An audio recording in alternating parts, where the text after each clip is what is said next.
Hello everyone, good morning.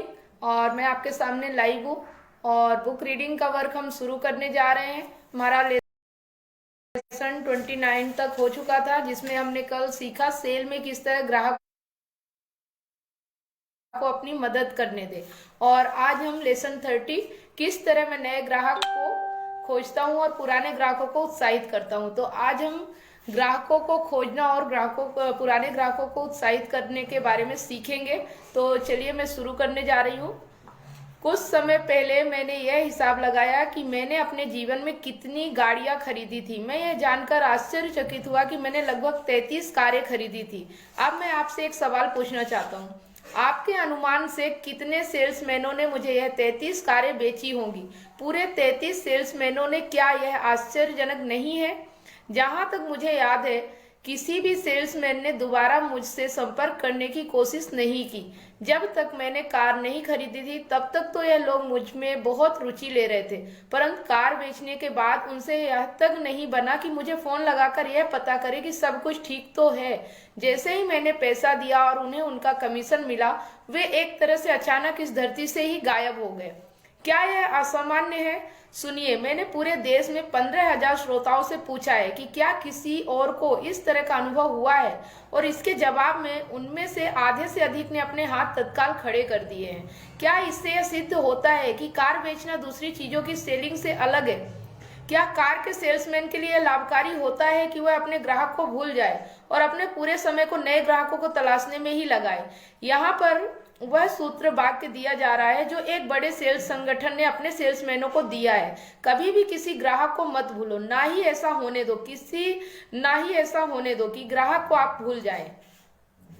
आपने अनुमान लगा लिया, यह एक कार सेल्स संगठन है, सेवरलेट मोटर कंपनी। इस सूत्र वाक्य को अपनाकर वे दुनिया के सभी ऑटोमोबाइल निर्माताओं की तुलना में सेल्स में नंबर 1 पर रहते हैं, और पिछले 15 साल के उपलब्ध आंकड़ों में वे 13 साल लगातार नंबर 1 पर रहे। उसकी प्रॉपर्टी से प्रेम करो। मुझे लगता है कि यह कहना सुरक्षित है कि जब कोई आदमी कुछ भी चीज खरीदता है तो वह शिष्टाचार, ध्यान और सेवा को पसंद करता है। इसीलिए हम इन चीजों पर विचार करने में समय नहीं गवाएंगे। हम खुलकर बात करेंगे और पूरी तरह स्वार्थपूर्ण नजरिए से इसे देखेंगे। सेलिंग के अपने करियर की तरफ निगाह डालते हुए मुझे सबसे बड़ा पश्चाताप यह होता है कि मैंने अपने ग्राहकों के हितों के अध्ययन, कॉलिंग और सेवा में दुगना समय नहीं लगाया। मैं पूरी तरह से गंभीर हूं और सच कह रहा हूं। मैं अपने रिकॉर्डों से आपको अभी 100 उदाहरण दे सकता हूं कि अगर मैंने ऐसा किया होता तो मुझे किस तरह आर्थिक लाभ हुआ होता, कम तनाव हुआ होता, कम शारीरिक प्रयास लगा होता और ज्यादा सुख भी मिला होता। हाँ सर, अगर मुझे फिर से अपना पूरा करियर शुरू करना पड़े तो मैं इस सूत्र वाक्य को अपना लूंगा और इसे अपनी मेज के सामने वाली दीवार पर लटका लूंगा। कभी भी किसी ग्राहक को मत भूलो, ना ही ऐसा होने दो कि ग्राहक आपको भूल जाए।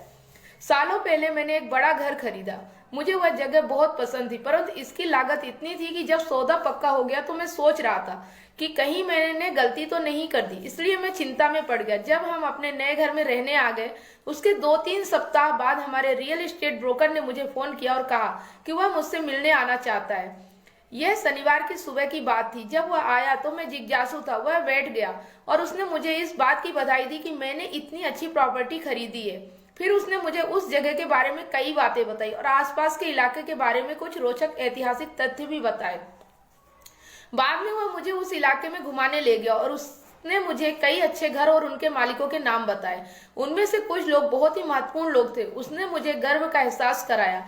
इस सेल्समैन ने मेरी प्रॉपर्टी के लिए बहुत उत्साह और प्रेम दर्शाया। इतना उत्साह तो उसने तब भी नहीं दर्शाया था जब वह मुझे यह प्रॉपर्टी बेचने की कोशिश कर रहा था। जब वह उस प्रॉपर्टी को लेकर उत्साहित हुआ तो मुझे अच्छा लगा, क्योंकि वह मेरी प्रॉपर्टी के बारे में बात कर रहा था। उसके आने से मुझे यह तसल्ली मिली कि मैंने गलती नहीं की है, और उसके आने से मुझे खुशी हुई। मैं उसके प्रति कृतज्ञता के भाव से भर गया। वास्तव में उस सुबह मुझे वह आदमी बहुत पसंद आने लगा। हमारे संबंध खरीदार और बेचने वाले से आगे बढ़ गए। हम दोस्त बन गए। इसमें उसकी शनिवार की पूरी सुबह बर्बाद हो गई। जब वह किसी नए ग्राहक की तलाश कर सकता था। बहरहाल 1 सप्ताह बाद मैंने उसे फोन किया और उसे अपने एक करीबी दोस्त का नाम बताते हुए कहा कि मेरा दोस्त भी मेरे ही घर के पास एक प्रॉपर्टी में रुचि रख रहा है। मेरे दोस्त ने वह प्रॉपर्टी तो नहीं खरीदी, परंतु कुछ ही समय में उस ब्रोकर ने उसके लिए एक अच्छी सी प्रॉपर्टी खोज ली और एक अच्छा सौदा पट गया। एक शाम को सेंट पीटर्सबर्ग फ्लोरिडा में मैं इस विषय में बोला। अगली रात को एक श्रोता मेरे पास आया और उसने मुझे यह कहानी सुनाई। आज सुबह एक ज्यादा उम्र की महिला हमारे स्टोर में आई और उसने हीरो की एक सुंदर जड़ाऊ पिन देखी। आखिरकार उसने इसे खरीद लिया और हमें चेक दे दिया। जब मैं उसे बॉक्स में लपेट रहा था तो मुझे आपकी उस बात का ख्याल आया कि मुझे उसकी संपत्ति से प्रेम जताना चाहिए। जब मैंने उसे पैकेट थमाया तो मैंने उस पिन की खूबियों के बारे में बहुत सी बातें कही। इतनी बातें तो मैंने उससे तब भी नहीं कही थी जब मैं उसे वह पिन बेचने की कोशिश कर रहा था। मैंने उसे बताया कि मुझे वह पिन कितनी पसंद थी। मैंने उसे बताया कि हमारे स्टोर में अब तक जितने भी डायमंड आए हैं यह उनमें से सबसे सुंदर हीरो में से एक है और यह हीरे दक्षिण अफ्रीका के हीरो की सबसे बड़ी और अच्छी खदानों से आए हैं और मुझे आशा है कि वह काफी सालों तक इसे पहनेगी और इसका आनंद लेगी। क्या आप जानते हैं मिस्टर बेडगर, उसने कहा। उस महिला की आंखों से आंसू आ गए और उसने कहा कि उसे मेरी बातें सुनकर बहुत खुशी हुई, क्योंकि वह चिंता करने लगी थी। वह यह सोचने लगी थी कि कहीं वह इस तरह के ज्वेलरी खरीदने में इतना सारा पैसा खर्च करके मूर्खता तो नहीं कर रही थी। मैं उसके साथ दुकान के दरवाजे तक गया और पूरी गंभीरता से धन्यवाद देते हुए उससे कहा कि वह कभी भी हमारी दुकान में दोबारा आ सकती है और हमसे मिल सकती है। एक ही घंटे में वह बूढ़ी महिला एक और बूढ़ी महिला के साथ वापस आ गई। दोनों महिलाएं एक ही होटल में ठहरी हुई थी। उसने अपने सहेली के सामने मेरा परिचय इस तरह दिया जैसे मैं उसका पुत्र था और उसने मुझसे कहा कि मैं उसकी सहेली को स्टोर का पूरा सामान दिखवाऊं।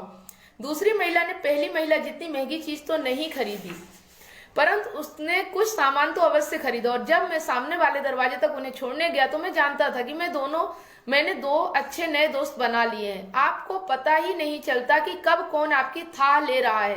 सालों पहले सादे कपड़ों में एक बूढ़ी सी महिला एक डिपार्टमेंट स्टोर में गई। बाकी क्लर्कों ने उसकी तरफ ध्यान नहीं दिया, परंतु एक युवा क्लर्क ने न सिर्फ उसमें रुचि ली, उसके साथ शिष्टतापूर्ण व्यवहार किया, बल्कि वह उसके पैकेट लेकर उसे सामने वाले दरवाजे तक छोड़ने गया। जब उसने देखा कि बाहर पानी गिर रहा था तो उसने उसकी छतरी खोल दी, उसकी बाह थामी और फिर उसके साथ जाकर गाड़ी में बैठने में उसकी मदद की। कुछ दिनों बाद उस स्टोर के मालिक को एंड्रयू कार्नेगी का एक पत्र मिला जिसमें उन्होंने अपनी मां के साथ सम्मानपूर्ण व्यवहार के लिए धन्यवाद दिया था और फिर उन्होंने अपने नए बनवाए गए घर की सजावट के लिए सामान का ऑर्डर भी उन्हें ही दिया। क्या आप यह जानने में रुचि रखते हैं कि बाद में उस युवा क्लर्क का क्या हुआ जो ग्राहक की इतनी फिक्र करता था? वह सेल्स क्लर्क आज एक बड़े पूर्वी शहर में एक बड़े डिपार्टमेंट स्टोर का प्रमुख है। कुछ समय पहले मैंने फ्रिजिडेयर्स के एक बड़े निर्माता मिस्टर जे पोकाक 1817 चेस्टन स्ट्रीट फिलाडेल्फिया से एक सवाल पूछा।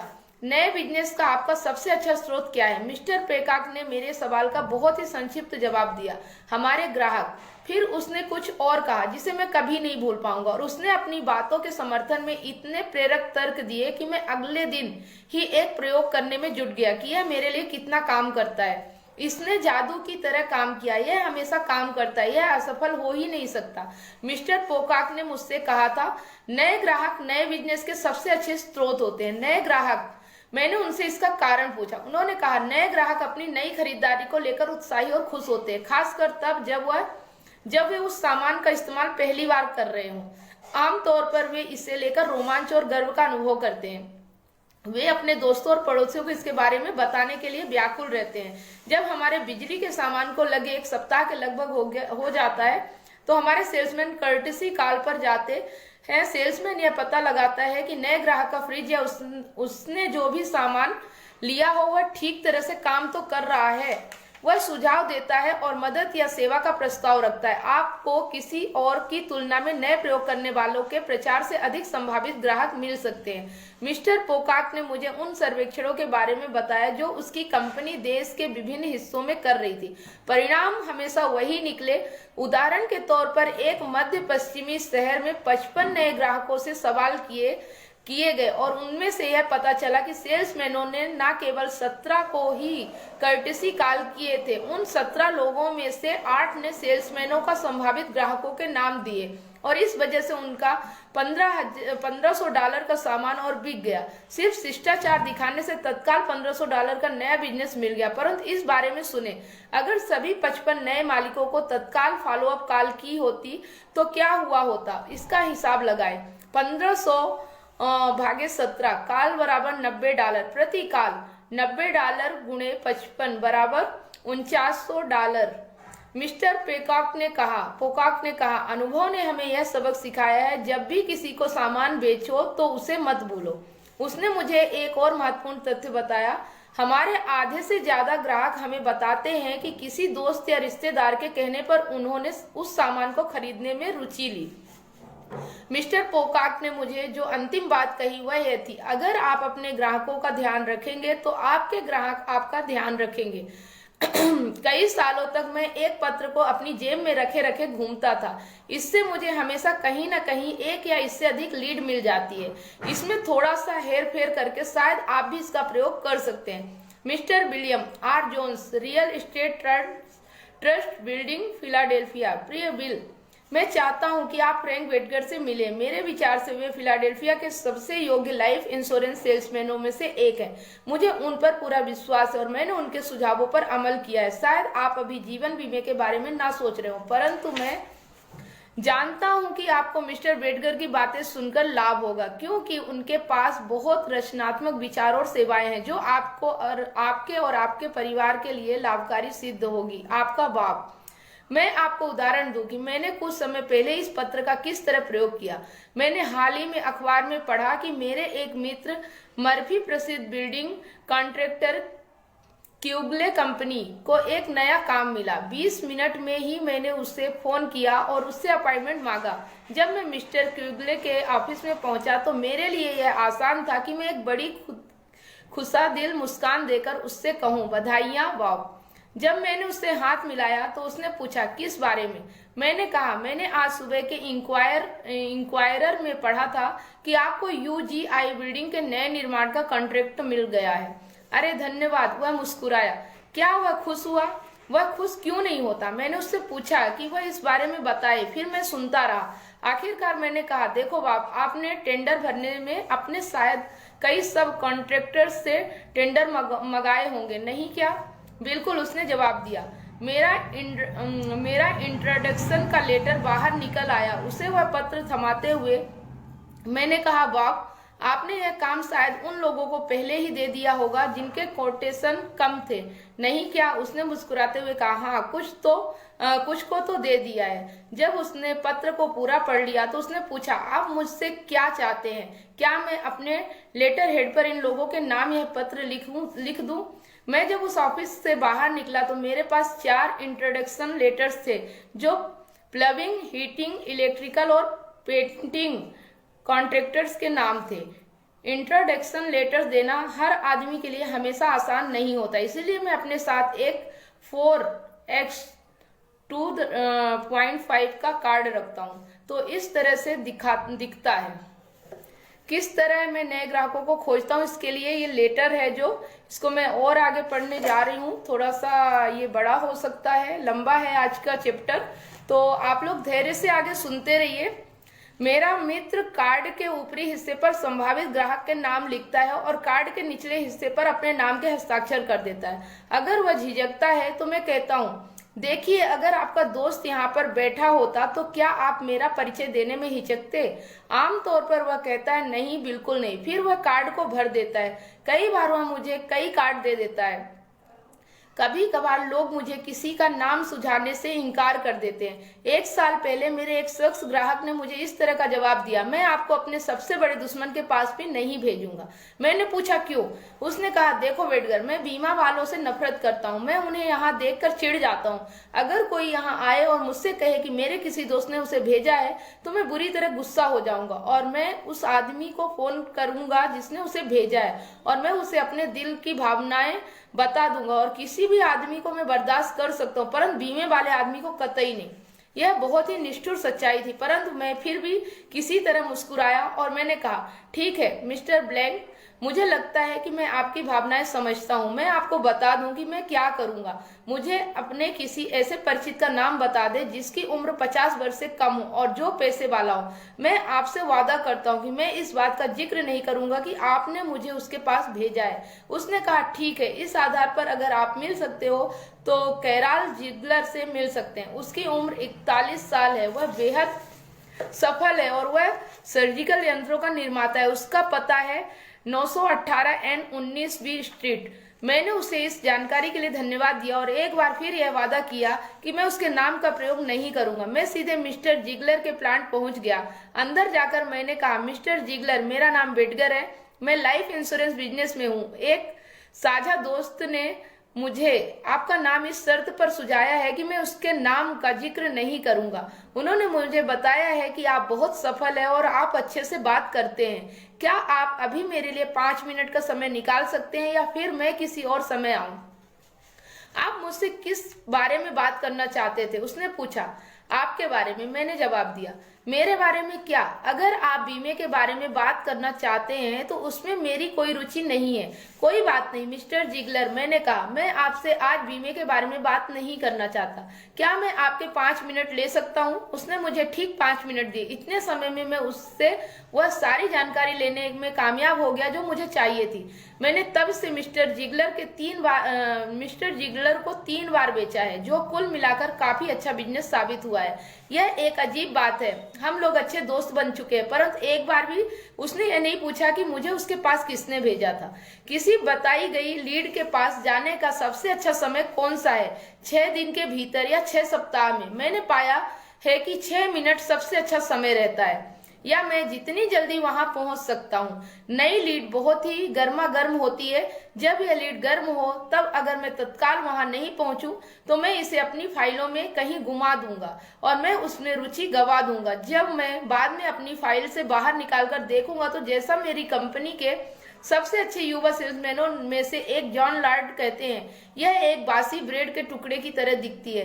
हम कभी नहीं जानते कि वह लीड हमें कहां तक ले जाएगी।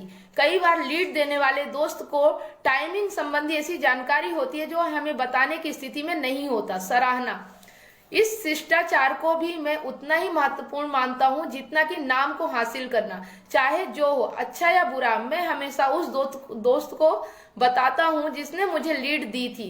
जब आप लौट कर नहीं बताते हैं तो इससे उस आदमी को बुरा लगना स्वाभाविक है, चाहे वह इसे ना कहे, परंतु वह हमेशा इस बात के लिए आपको दोषी मानता रहेगा। मैं जानता हूँ, मैं इस स्थिति से दोनों ही तरह से गुजर चुका हूँ और मैंने लीड देने और हासिल करने दोनों में ही अप्रिय अनुभव झेला है। इसके अलावा जब मैं लौटकर बताता हूँ कि मैंने सेल कर ली और यह कहता हूँ कि मैं कितना कृतज्ञ हूँ तो मेरा दोस्त भी उतना ही खुश हो जाता है जितना कि मैं।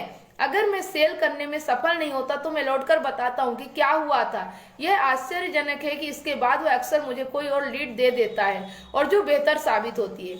मैंने हाल ही में पश्चिमी शहर के एक बड़े बैंक के प्रेसिडेंट के साथ लंच किया। उसने मुझे उस तरह के पत्र की एक कॉपी दी जो वे अपने उन ग्राहकों की प्रशंसा में लिखते थे जो उनके बैंक में अपने मित्रों को शामिल करते थे।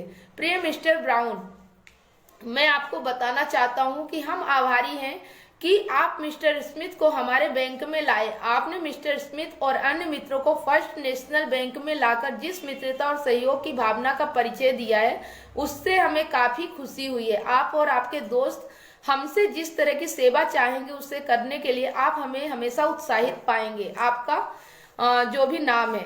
इसके बाद हम यहाँ पे आगे पढ़ते हैं। कई साल पहले मैंने रोमांस से बिली हॉप को विश्व के बिलियर्ड्स चैंपियनशिप जीतते हुए देखा। मैं हैरान था कि वह उन आसान छोटे शॉट्स का अध्ययन करने में कितना अधिक समय लगाता था जो मैं खुद आसानी से लगा सकता था। मुझे जल्दी ही यह पता चला कि वह उन आसान शॉट्स का अध्ययन नहीं कर रहा था, वह तो यह सोच रहा था कि वह अगले शॉट को किस स्थिति से खेलना चाहेगा और शायद अगले 12 शॉट किस तरह खेलेगा।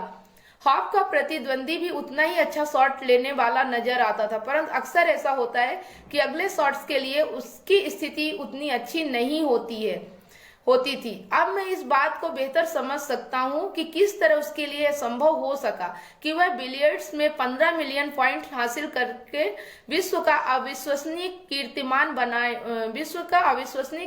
बनाए। वह 43 साल तक टाइटल होल्डर था। इस रिकॉर्ड की किसी और खेल में बराबरी करने की कोशिश करें। उस रात मैंने बिली हॉप से जो बड़ा सबक सीखा वह मेरे दिमाग में हमेशा ताजा रहेगा। बिलियर्ड्स की तरह सेलिंग में भी यह महत्वपूर्ण होता है कि आप अगले शॉट को खेलने की सही स्थिति में हो। दरअसल यही तो हमारे बिजनेस की जान है। मैंने हार्टफोर्ड कनेक्टिकट की एटना लाइफ इंश्योरेंस कंपनी के vice president Robert B Coolidge को इसी बात को इस तरह से कहते सुना, प्रोस्पेक्टिंग सेविंग की तरह। अगर आप इसके बारे में हर दिन कुछ नहीं करते तो कुछ समय बाद आपका भट्टा बैठ जाएगा। तो आप लोगों को शायद ये सारी चीजें इतना जल्दी नहीं समझ में आएंगी, तो आप इसे थोड़ा थोड़ा करके सुन सकते हैं अपने तरीके से। और इसका मैं संक्षेप में आपको बता दूं, जितने मैंने इसमें चैप्टर पढ़े मतलब इतनी देर तक, उनका मैं एक एक चैप्टर का संक्षिप्त में बताती हूँ कि उनका आज से क्या हुआ, अर्थ क्या निकलता है। तो जो पहला चैप्टर पढ़ा था आप उसको जाके फिर से देखिए, उसका आज से मैं यहाँ पे बता रही हूँ। पहला नंबर था, कभी भी किसी ग्राहक को मत भूलो, ना ही ऐसा होने दो कि ग्राहक आपको भूल जाए। जो हमने पहला चैप्टर पढ़ा था उसमें ये सबक मिलता है कि जब भी हम किसी के पास जाएं, उस ग्राहक को कभी भी नहीं भूलना और उसको भी नहीं भूलने देना। मतलब कि हमें उसे याद दिलाते रहना है, कभी उससे मिल के आ जाना है या कभी अच्छी बातें कर लेना है, तो वो भी हमें याद रखेगा। नंबर 2, अगर आप अपने ग्राहकों का ध्यान रखते हैं तो वे आपका ध्यान रखेंगे। तो ये भी बहुत जरूरी है, जो हमने पढ़ा है उसको आप देख सकते हैं। उसका आशय ये है, अगर आप अपने ग्राहकों को ध्यान रखते हैं तो वे भी आपका ध्यान रखते हैं। मतलब कि हमें अपने ग्राहक को महत्वपूर्ण दिखाना है कि वो हमारे लिए कितने महत्वपूर्ण है। जब हम उन्हें ऐसा करेंगे तो वो भी हमें उतना ही महत्वपूर्ण समझेंगे। नंबर 3 है, उसकी प्रॉपर्टी से प्रेम करें। मतलब जो हमने वो प्रॉपर्टी वाला पढ़ा था कि प्रॉपर्टी कैसे खरीदी थी, तो उन्होंने बेचने के बाद, मतलब जो बेचने का तरीका था वो तो ठीक ही था, उन्होंने जो सेल्स का काम किया, उसके बाद बेचने के बाद उनसे मिले तो एक दोस्त की तरह मिले और उन्होंने उसे बताया कि आपने कितना, मतलब कि आप कितने महत्वपूर्ण है कि आपने इस प्रॉपर्टी को खरीदा और आप कितने सौभाग्यशाली है कि प्रॉपर्टी आपको मिली। उस प्रॉपर्टी की खूबी उन्होंने बताया और जो ग्राहक था, कस्टमर था, उसे भी कभी पछतावा नहीं हुआ कि उसने ये प्रॉपर्टी क्यों खरीदी। शायद अगर वो नहीं मिलते तो हो सकता था, लेकिन उसने जब उसकी खूबी बताई तो उन्हें लगा कि ये प्रॉपर्टी खरीद के उन्होंने अच्छा काम किया। तो इस तरह हमें भी वर्ग करना है। नए ग्राहक नए बिजनेस के सबसे अच्छे स्रोत होते हैं। नए ग्राहक मतलब नंबर 4 में जो इसके आगे का, उस प्रॉपर्टी के बाद का जो लेसन चैप्टर था, नए ग्राहक नए बिजनेस के सबसे अच्छे स्रोत होते हैं। नए ग्राहक मतलब जब हमारे पास नए ग्राहक आते हैं तो हमें उनका ख्याल रखना है, उन्हें सही तरीके से, सही मतलब कि कंफर्ट फील कराना है और अच्छा व्यवहार रखना है ताकि वो किसी और को भी बता सके। और ये अक्सर होता है कि जब हम किसी को नया ग्राहक बनाते तो 2-4 लोगों को जरूर बताता है। अगर हम अच्छे से पेश आएंगे तो वो हमारी अच्छाई पे बात करेंगे और दूसरे लोग भी हमसे मिलना चाहेंगे और हमारे सामान खरीदना चाहेंगे, अगर आप सेल्स का काम करते हैं तो। नंबर 5, किसी दी हुई लीड से मिलने जाने का सबसे अच्छा समय कौन सा होता है? 6 दिन में या 6 सप्ताह में? मैंने पाया है कि 6 मिनट सबसे अच्छा समय होता है। तो आपको जो ये पढ़ा है मैंने, तो नंबर 5 पे आप जाके देख सकते हैं कि किसी दी हुई लीड से मिलने जाने का सबसे अच्छा समय कौन सा होता है। मतलब जब भी आपको कोई बताता है ग्राहक के बारे में तो आप उससे मतलब कि जब भी बताए उसे तुरंत एक्शन में लीजिए, ना कि देर से। किसी लीड के लिए सराहना का प्रदर्शन करना कभी ना भूलें। परिणामों की रिपोर्ट दें, चाहे परिणाम अच्छे हो या बुरे हो। अगर आपको किसी ने बताया है कि ये मेरा दोस्त है और आप इससे बात कर लो, तो उससे बात करने के बाद आप उसे बताना बिल्कुल भी ना भूलें कि आप वहां गए तो क्या हुआ, चाहे सही हो या गलत हो। नंबर 7, अगले शॉट की सही पोजीशन में आने के लिए खेलें। तो ये सारी चीजें जो संक्षेप में है, आप जब उसे बार बार सुनेंगे तो आपको यहाँ पे जो लेसन 30 का है कि किस तरह मैं नए ग्राहक खोजता हूँ और किस तरह मैं नए ग्राहक को खोजता हूँ और पुराने ग्राहकों को उत्साहित करता हूँ। तो इस पे आपको ये बहुत अच्छा मदद मिलेगी और आप इस तरह से नए कस्टमर तक जा सकते हैं और नए कस्टमर के माध्यम से अपने पुराने कस्टमर को भी उत्साहित रख सकते हैं। तो ये था आज का हमारा चैप्टर लेसन 30 और बहुत ही अच्छा था। कल हम करेंगे लेसन 31, सेल क्लोज करने के 7 नियम जिनका मैं प्रयोग करता हूँ। तो इस तरह से आप जब ये किताब पढ़ते जाएंगे, मैं सेलिंग में असफलता से सफलता तक कैसे पहुंचा, तो आपको काफी मदद मिलेगी आपके बिजनेस को आगे बढ़ाने में। तो फिर मिलते हैं कल 8:30 बजे। तब तक के लिए आप इस वीडियो को 1 बार 2 बार, जब तक आपके जहन में दिमाग में बस न जाए, तब तक इसे बार बार देखिए, बार बार सुनिए,